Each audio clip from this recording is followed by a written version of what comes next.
hindi ko nilalahat yung fans ng Choco Mucho, pero talagang ang toxic nung iba. OA. Good day mga ka-sports natin dyan. Veteran spikers ng Akari Chargers na si Gretchel Soltones nagsalita nga para nga sa mga fans ng Choco Mucho. Subalit hindi niya naman nilalahat mga ka-sports, piling-pili lang naman ang kanyang pinagsabihan.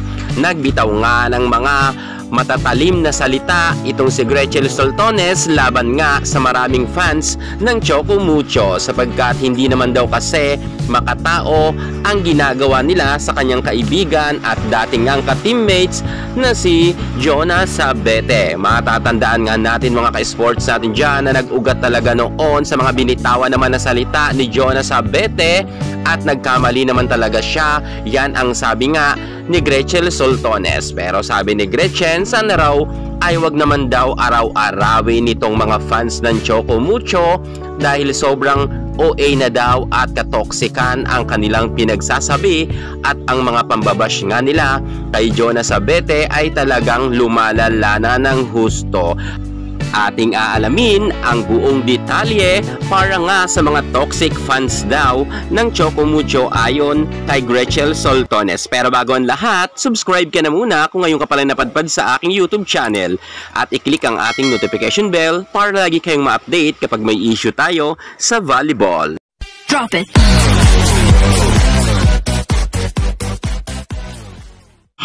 Hindi nyo kilala si Ate Jonah personally, kaya tigil-tigilan nyo na yung pagbabash sa kanya.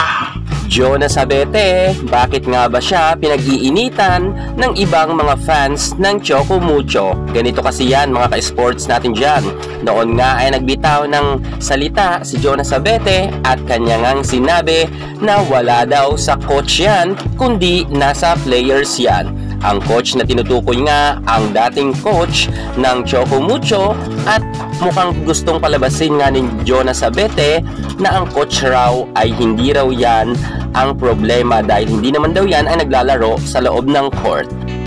Ang ibig niyang sabihin kapag paday ang talo ay nasa mga players yan. Bagamat ang ibang mga fans ng Choco Mucho ay hindi nga naiintindihan si Jonah Sabete, pero kung titingnan natin mabuti ay mayroon naman siyang point dyan. Ang ibig niya lang sabihin naman talaga na kinakailangan naman talagang wala naman magsisihan dyan dahil ang mga players talaga dyan ang tunay na may problema kung kaya nga natatalo sila palagi. Pero hindi nga yan nagustuhan ng mga Choco Mucho fans at ang iba nga dyan ay todo bash nga kay Jonah Sabete. At isa pa sa mga hindi pa nagustuhan ng mga fans ng Choco Mucho kay Sabete matapos nga ang kanyang mga pagsaswag. At hindi lang yan, yung sinabi niya pa sa interview na sinabi niya nga na never pa daw nanalo ang Choco Mucho sa Petrogas Angels. At yan nga mga ka-sports ay tinandaan nga yan ng mga fans ng Choco Mucho na lalong ang nagpainit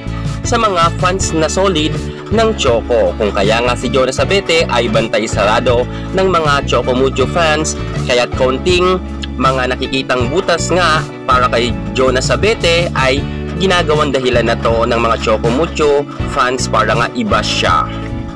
Lalo na yung panahon nga na nakasalpukan ng Petrogas Angels ang Choco at napataob nga ng kupunan nga ni Boss Dina Wong ang kupunan naman ni Sabete. Mas lalong talagang natuwa dyan ang ibang mga fans ng Choco. Ginawa nga nila yan na rason para i-bash ng todo si Sabete matapos ngang sinabi niya na never pa daw nanalo ang Choco Mucho sa kanila.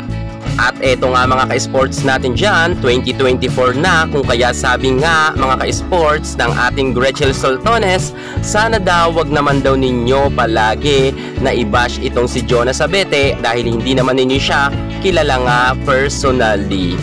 At kung sakasakali naman daw na nagkamali itong si Jonah Sabete, OA naman daw kung palagi ninyo ibabash ito. Mga ka-sports natin dyan, ito ay panawagan nga ni Gretchel Soltones para nga sa mga fans ng Choco Mucho. Yung iba lang po ang sabi niya, yung mga toxic, hindi niya naman daw nilalahat yan. Kinakailangan daw mga ka-sports natin dyan, nabigyan ninyo ng second chance itong si Jonah Sabete at itigil na raw ang pangbabash dahil nga mga ka-sports wala naman talagang intensyon si Jonah Sabete para nga saktan ang mga fans ng Choco Mucho. Minsan talaga kasi nakakapagsalita rin tayo ng kakaiba. Kapag may kaharap tayo ng camera, hindi naman tayo perfect.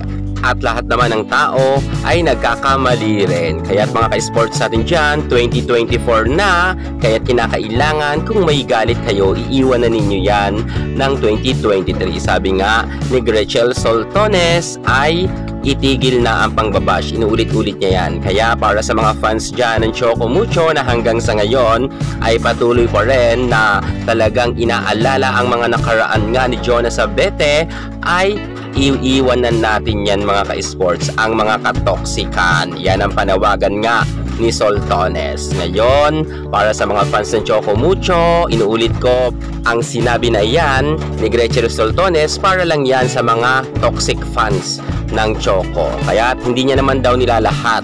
Kayo mga ka-sports, ano ang masasabi nyo hinggil nga sa pagtatanggol nga ng ating Gretchen Soltones sa kanyang kaibigan na si Jonas Abete?